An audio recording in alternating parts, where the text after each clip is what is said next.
In Cognitive Science Lab, we are developing models of the brain, assisting the brain, and trying to understand the brain function. In the brain cognition and computation lab, we are using computational models to investigate three key problems. First problem is how does structure arise, how does structure give rise to function? And the first model for that we proposed is a multiple kernel learning model, which uses the idea of diffusion over graph to model brain function. The second problem we looked at is brain decoding problem.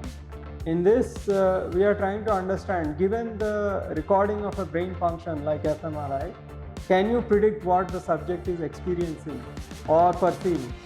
So we developed a mixture of experts model for this.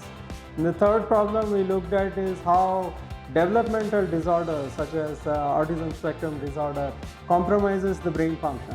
Perception and Cognition Group investigates the relation between psychological well-being, depression and cognition using virtual reality technologies. We are looking at that people diagnosed with clinical depression, do they differ in their cognitive design with other normal healthy groups. Particularly, we are interested in looking at attention networks, memory, self schema. Self is one of the core of depression population to evaluate and assess, emotion and psychomotor activities.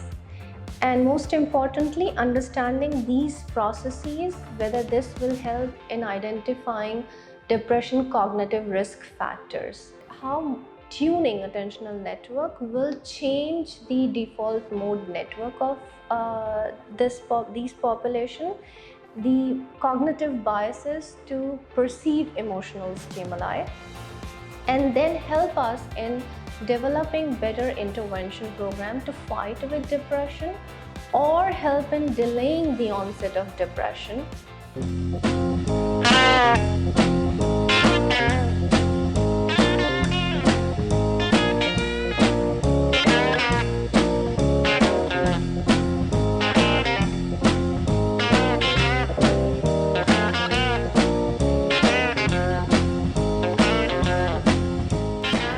So music is a part of our everyday life, and it's known to have positive effects on health and well-being. So here at our lab, what we're trying to look at is how our brains respond to music.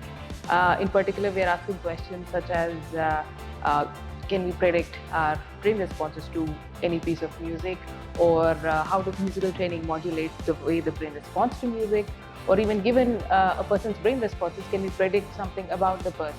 Can we predict if they're a musician or if they have high musical aptitude? So these are some questions that we're trying to investigate in our lab.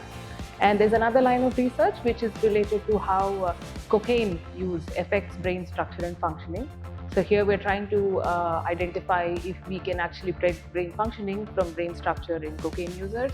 And also we're trying to predict if within cocaine users we can actually identify who might actually benefit from transcranial magnetic stimulation. So it's an intervention for them. So if we can actually predict based on the brain structure and function, how successful it would be for them. The clinical research in our group actually looks at three conditions. One is stroke. So in stroke we are looking at neuroplasticity, that is recovery of the motor area post-stroke.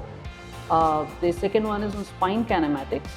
That is, we are trying to understand how we can model the spine in post-injury, that is from accident or sports injuries, or from even inactivity. And the third one is on vision conditions, a particular condition called amblyopia, which affects around 2 to 3% of the children below the age of 8. And we are trying to come up with new devices which can actually diagnose and intervene as diagnosis and intervention of these conditions early. So these are the main areas of research in our lab. So we look at both building systems and actually modeling them and releasing these solutions to society. And we've been successful in doing so for two of these. One is on neurorehabilitation and one is on in the vision sciences area.